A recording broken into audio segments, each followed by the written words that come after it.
Hey everybody, Don't Distraction here, coming to you live from Batlantic Studios. This is Nuke Force, my hit creator-owned comic book series, working on Major Grit, Mr. Malto, Claudia, Pump Station versus the Toxic Nightmare. This was all done in Procreate, and this is kind of the inking of it. So thanks so much for checking this out, liking, subscribing, thumbs up, sharing, and checking out my affiliate links. Really appreciate everybody that supports my work. I love making comics, and Nuke Force is going to be coming to Kickstarter soon, so definitely get ready, everybody. It's going to be a smash hit. I don't know. I love making this stuff, so I'm just going to keep making it.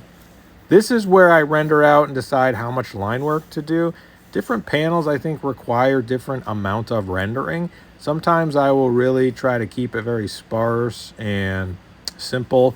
I love Eric Larson's Savage Dragon. I kind of look to that as far as how much to work things, how much to shade or value with ink, and then when to throw in zipatone, when I think that's gonna make it pop or make it really punch. A lot of times multi-figure panels are more time consuming than like a big headshot in a panel. But I don't want there to be too much of just a single character talking. But I'm always trying to think about, well, dialogue's going to be this, and they're going to be talking to this guy, and you're going to be threatening them, and then violence and action will ensue. So I do want to kind of pace it so that everything has a build-up, action, and then some sort of cliffhanger resolution. So that's, and I'm always thinking about page turn, like, all right, what's going to happen next? Like, are they going to pay off this action? Are they going to move forward? Are they going to get people to go to the next panel? How do I get them to the next page? So always trying to kind of keep that pacing going. So once all the inks are done, it looks pretty much like this. At that point, I would drop out the blue lines underneath, and this is me just kind of going back through and making sure I didn't miss any spots. Nothing more aggravating than getting into the colors and being like, I forgot to ink this entire thing, and then having to go back into the inks and ink the whole thing. So just kind of good to double check and make sure everything is inked up correctly. Mr. Malto looks good. Add a little bit more texture there, and then we drop in gray tones and zipatones, and that right immediately starts making it look like, oh yeah, that totally punches it up. And then I got to go in and do the CMYK, so cyan, magenta, yellow, and black. So we got that gray tones or 30% black, plug in the yellow.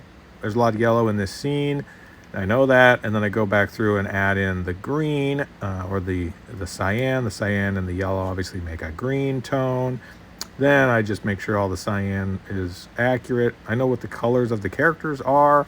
So Pump Station is primarily blue, Major Grit's primarily yellow, Claudia's primarily green, and Mr. Malto's primarily red. So every character has its own color, and then the bad guy is mostly this dark gray and green yellow. So hopefully that's a good way to kind of differentiate them if you're looking at it quickly. Then I go through and do magenta, so magenta skin tones.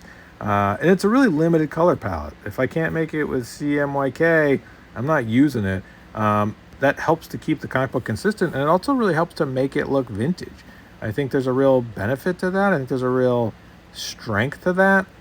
It feels like vintage comics to me, which I love. If I had a million colors to choose from, yeah, even Alex Sinclair is a phenomenal digital colorist and really probably one of the best, has a very limited palette, and he's able to kind of smother things in this overall tone, but just kind of having a limit helps me. Don'tDistraction.com, make comics cool. Okay, thanks, bye.